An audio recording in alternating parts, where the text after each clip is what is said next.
Bueno, les cuento para quienes es su primera sesión, esto es el Grupo de Estudios Política Alimentaria. Comenzamos creo que fue octubre del 2018, nos juntamos una vez al mes con la idea de discutir algún tema relacionado a política alimentaria. Y la idea es eso, es tener un diálogo que continúa una vez al mes, invitamos distinta gente que se sume, que nos aporte con ideas, que nos traiga temas. Este año, dado la situación que estamos viviendo, que afecta temas de seguridad alimentaria, de accesos, posibilidad de compra, afecta a nuestros ambientes alimentarios, básicamente la cadena de producción, todo, y que es sumamente crítico, nos vamos a dedicar a tratar de enfocar nuestras conversaciones hacia temas relacionados a la pandemia. Y hoy día es muy especial porque nos va a acompañar, bueno, nos va a acompañar ahora y siempre, pero Daniela García, que Daniela está haciendo hace tiempo un trabajo muy interesante, es recién doctorada de la Universidad de Carolina del Norte en Sociología, ¿no es cierto? Está haciendo un trabajo súper interesante y además ella fue nuestra invitada para la sesión JEPA de enero. Y desde ese punto hasta ese han pasado tantas cosas, ¿no es cierto? De hecho, esto es nuestra primera reunión desde octubre del año pasado en que tuvimos interrumpido nuestra dinámica. Así que estoy muy contenta de tener a Daniela acá.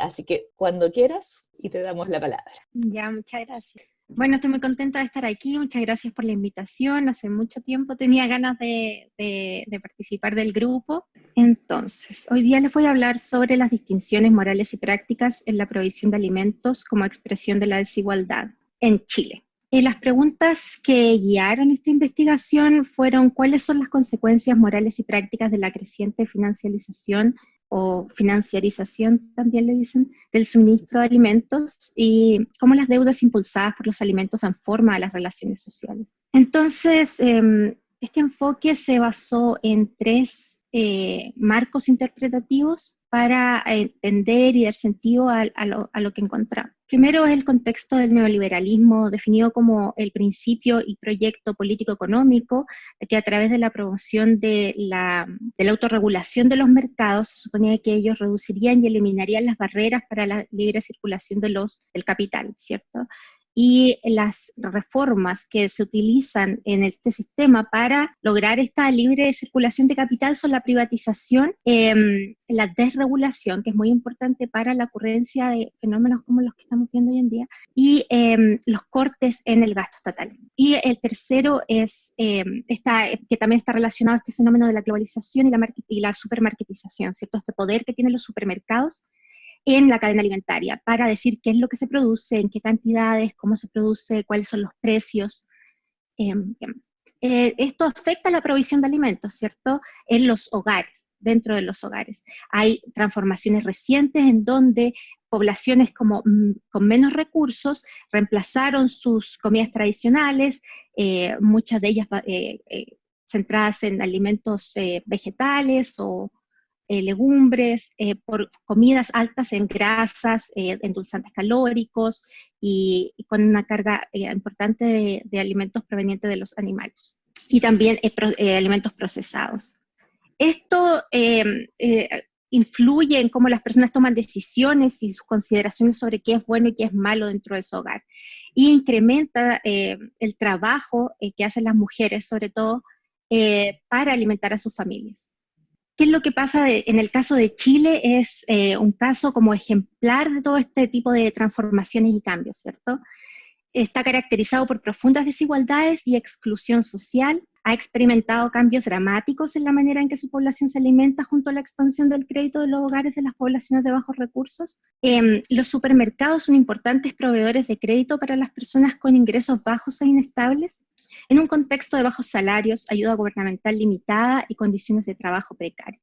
También hay un contexto bien importante de que el gasto promedio en alimentos, de acuerdo a la encuesta presupuestaria, o sea, esto es lo que las personas reportan que gastan en alimentos, en promedio es de 18% de su ingreso. Los precios de los alimentos han aumentado constantemente, bueno, esto no tan solamente en Chile, pero en el mundo.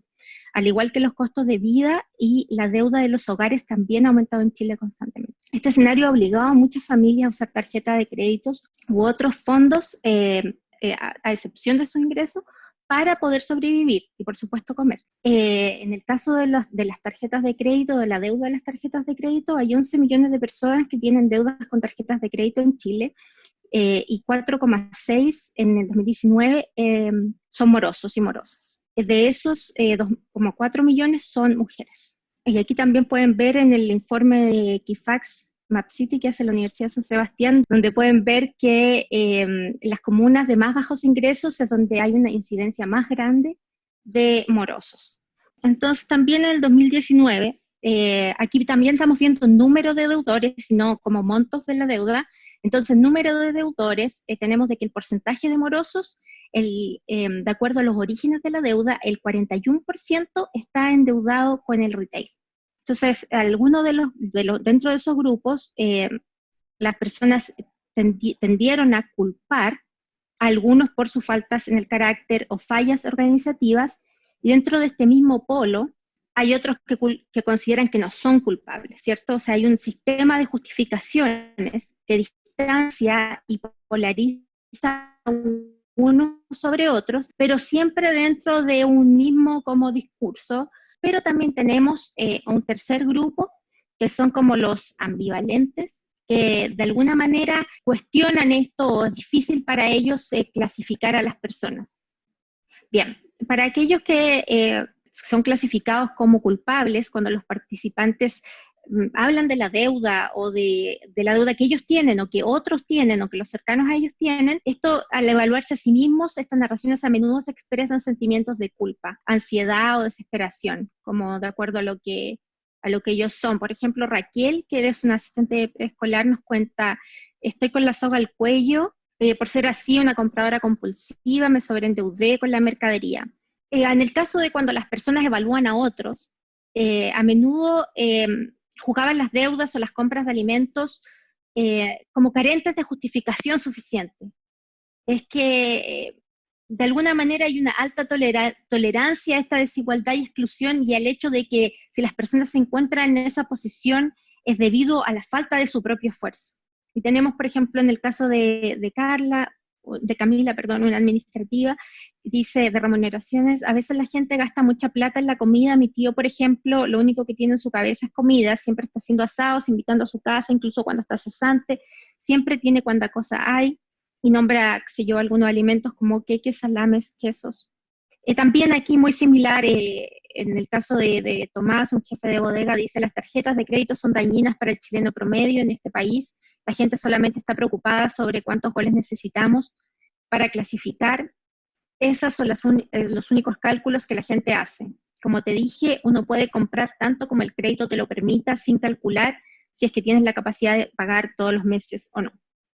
Sobre ese mismo, o sea, totalmente también vinculando esta como creencia dentro del pensamiento meritocrático de que si las personas se encuentran en cierta posición social es por sus mismas fallas o incapacidades, donde no tienen como la capacidad de poder como calcular en este caso los gastos.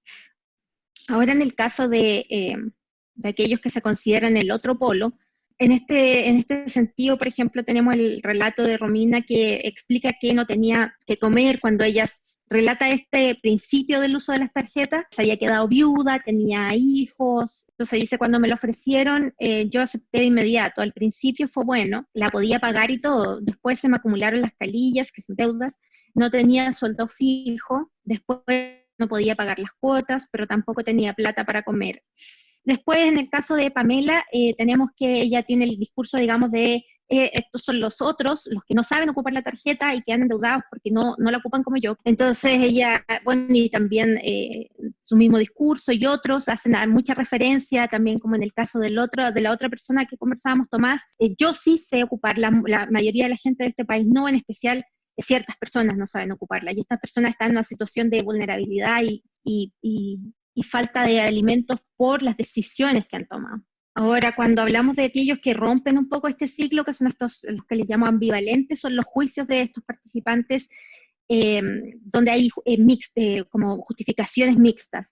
Aquí tenemos los ejemplos de Tamara, que por ejemplo nos dice el crédito en las tiendas en Chile es importante porque es muy fácil. Cuando tú no tienes plata y necesitas comprar tus cosas, uno compra todo lo que necesita, lo pones en tu carro y después, ¿cuántas cuotas?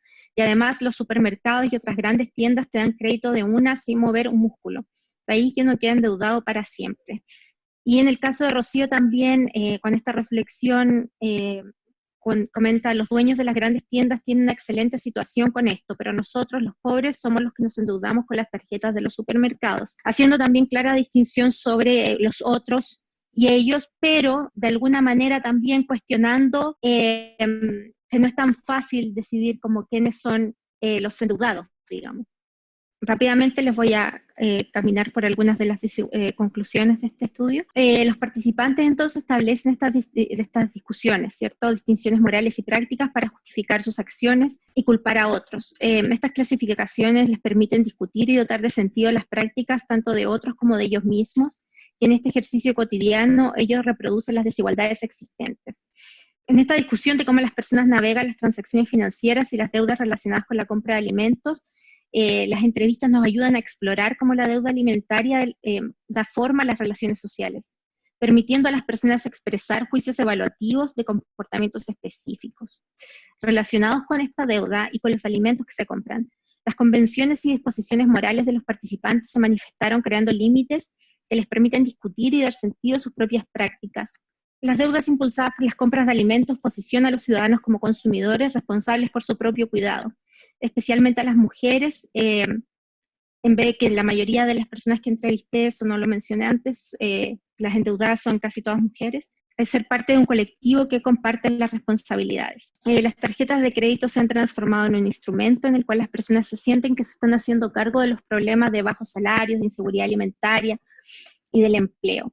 Y en el caso de las mujeres particularmente incrementa su cargo de trabajo y estrés al tener esta fuerte carga de endeudamiento. Muchas gracias.